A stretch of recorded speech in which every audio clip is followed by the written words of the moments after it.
Maverick Ahan si mga bro trade for Bobby Ray Parks Jr. at Justin Brownlee ayaw daw maglaro sa Gilas. Yan mga bro, pagkatapos mong i-like ang ating video, mag-subscribe na rin kung bago ka pa lang sa ating channel at i-click ang notification bell para lagi kang updated sa ating mga sports balita.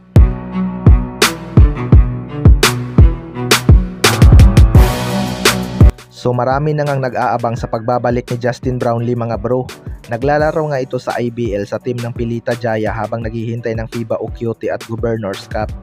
Pinayagan nga ito ni Coach Tim Con maglaro doon para hindi kalawangin dahil 3 buwan itong nabakante bago naglaro sa IBL. Marami ngang nagsasabi na baka ayaw na ni Justin Brownlee maglaro sa Gilas Pilipinas.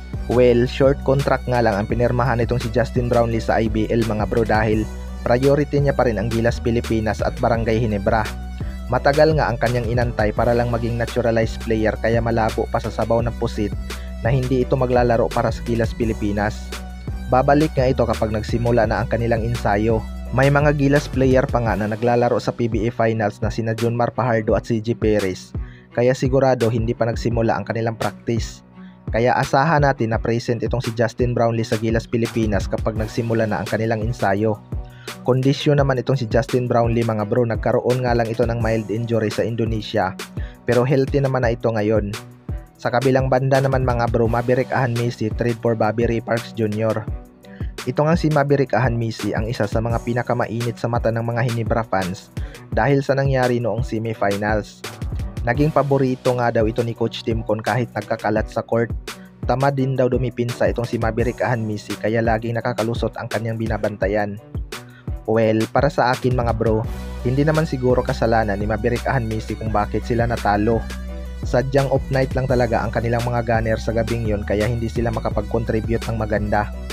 Malaki din talaga ang tiwala ni Coach Tim Con sa kanya kaya ito binabad sa game kahit hindi maganda ang kanyang performance. Pero may mga usap-usapan nga na gustong makuha ng Barangay Ginebra itong si Bobby Ray Parks Jr.